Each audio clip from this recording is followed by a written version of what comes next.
اعوذ باللہ من الشیطان الرجیم بسم اللہ الرحمن الرحیم۔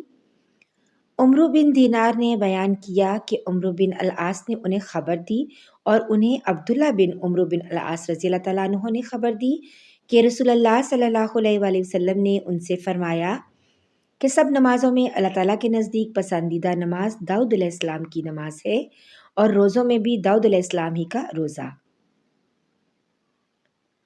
آپ آدھی رات تک سوتے، اس کے بعد تہائی رات نماز پڑھنے میں گزارتے، پھر رات کے چھٹے حصے میں بھی سو جاتے۔ اسی طرح آپ ایک دن روزہ رکھتے اور ایک دن افطار کرتے تھے۔ صحیح بخاری حدیث نمبر 1131۔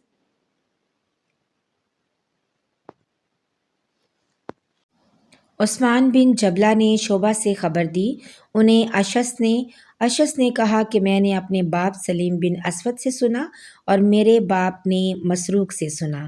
انہوں نے بیان کیا کہ میں نے حضرت عائشہ رضی اللہ تعالیٰ عنہا سے پوچھا کہ نبی کریم صلی اللہ علیہ وآلہ وسلم کو کون سا عمل زیادہ پسند تھا؟ آپ نے جواب دیا کہ جس پر ہمیشگی کی جائے، خواہ وہ کوئی بھی نیک کام ہو۔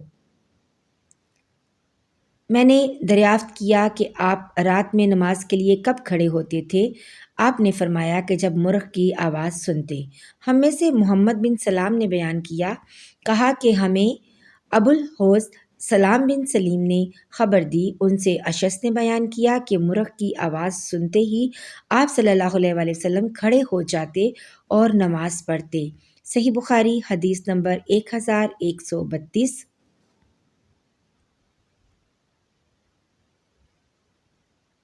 سعد بن ابراہیم نے اپنے چچا ابو سلمہ سے بیان کیا کہ حضرت عائشہ صدیقہ رضی اللہ تعالیٰ عنہا نے بتلایا کہ انہوں نے اپنے یہاں سحر کے وقت رسول اللہ صلی اللہ علیہ وآلہ وسلم کو ہمیشہ لیٹے ہوئے پایا۔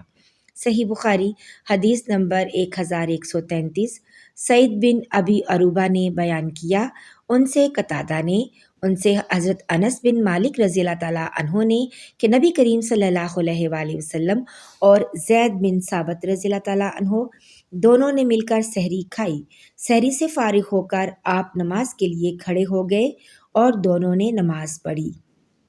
ہم نے حضرت انس رضی اللہ تعالیٰ عنہ سے پوچھا کہ سحری سے فراغت اور نماز شروع کرنے کے درمیان کتنا فاصلہ رہا ہوگا؟ آپ نے جواب دیا کہ اتنی دیر میں ایک آدمی 50 آیتیں پڑھ سکتا ہے۔ صحیح بخاری حدیث نمبر 1134۔ شعبہ نے اعمش سے بیان کیا، ان سے ابو وائل نے اور ان سے عبداللہ بن مسعود رضی اللہ تعالیٰ عنہ نے فرمایا کہ میں نے رسول اللہ صلی اللہ علیہ وآلہ وسلم کے ساتھ ایک مرتبہ رات میں نماز پڑھی۔ آپ صلی اللہ علیہ وآلہ وسلم نے اتنا لمبا قیام کیا کہ میرے دل میں ایک غلط خیال پیدا ہو گیا۔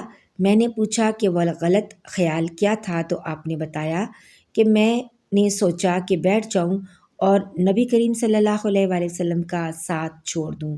صحیح بخاری حدیث نمبر 1135۔